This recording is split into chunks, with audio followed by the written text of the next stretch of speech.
Hello, my friends of the psychedelic renaissance. It's Tom Hatsis, your psychedelic historian, here to once again dive deeply with you into the heart of our entheogenic past. In this video, I'd like to address some of the things Paul Stamets said while he was on the Joe Rogan Experience podcast. Now, before we get started, let me just say right off the top that I like Paul Stamets. I have a lot of respect for him as a thinker in the psychedelic renaissance. And I like Joe Rogan too. I love that Rogan has guys like Stamets on his podcast to talk about the psychedelic renaissance.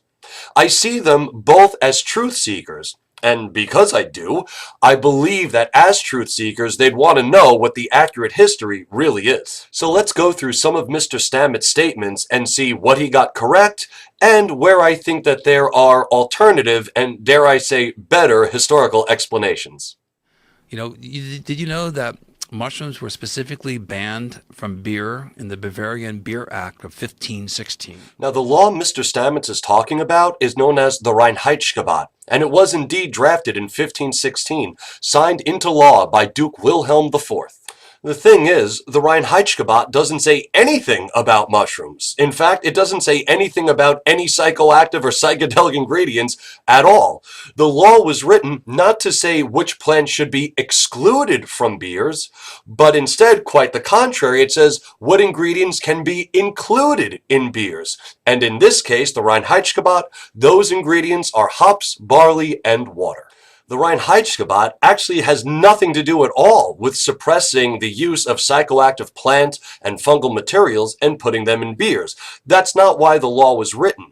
It was actually put into place because at the time there was a growing rivalry between bread makers, brewers, and bakers, and the Reinheitsgebot was put into place to kind of quell the passions and stop inflation. It really had nothing to do with psychoactives at all.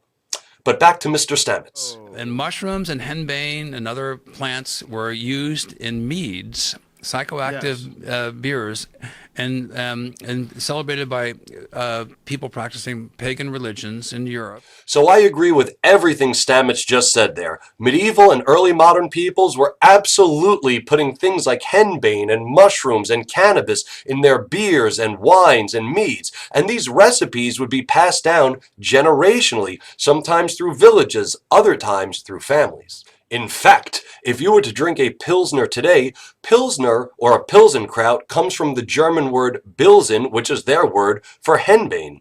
So a Pilsner is literally a henbane beer in the same way that Coca-Cola used to have cocaine in it, and that's why we still call it Coca-Cola. It's a holdover from those days. A Pilsner is a holdover from when henbane was being added to these beers. And then under pressure of the church, they banned the addition of these plants that could be your gateway to God because the church wanted to be in between you and God. Now, this is one of the most widely misunderstood areas of both psychedelic history and Christian history. This idea that somehow Christians suppressed the psychedelic experience and that church leaders were against people having these kinds of entheogenic encounters with the divine. Turns out, nothing could be further from the truth. Now, that's not to say that all Christians embraced the spiritual side of these plant medicines. It's just to say that the conversation was a little bit more nuanced in those days. So Stamets is right to some degree. I mean, you have guys like Ambrose and Boethius, and they were definitely against the use of psychoactives. And Boethius specifically because he was a former pagan and knew what pagans were doing with them, and he didn't want to see it infiltrate Christianity. However, not everyone agreed with Ambrose and Boethius. Here are just a few examples from history.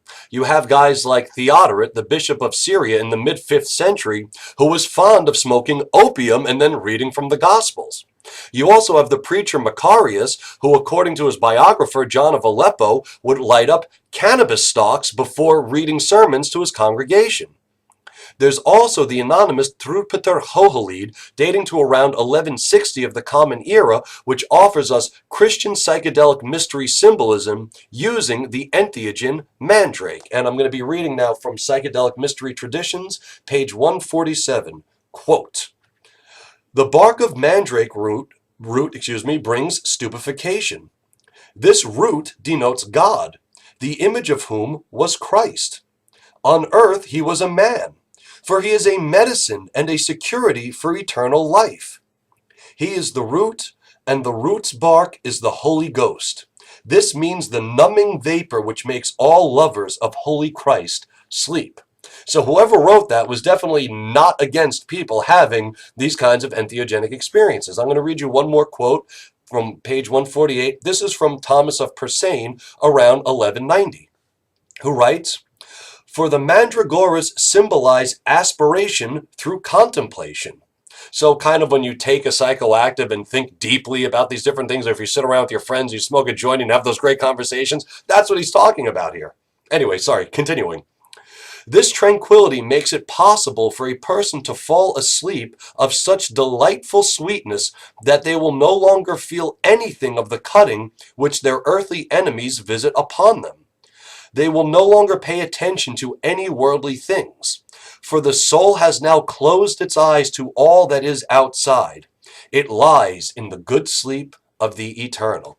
The good sleep of the eternal is what some Christians called these kinds of entheogenic experiences. So again, just to reiterate, Christians had absolutely no problem whatsoever with people finding divinity, finding Jesus, finding God through psychedelic substances. Well, my friends of the psychedelic renaissance, that's all I have for you this time, and as always, I'd love to thank you for stopping by.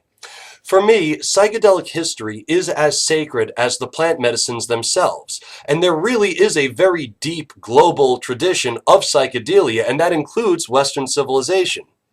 If you're interested in this kind of hardcore approach to psychedelic history, please check out my books, The Witch's Ointment, The Secret History of Psychedelic Magic, and Psychedelic Mystery Traditions, Spirit Plants, Magical Practices, and Ecstatic States.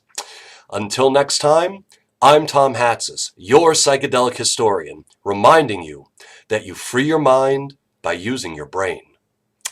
Peace.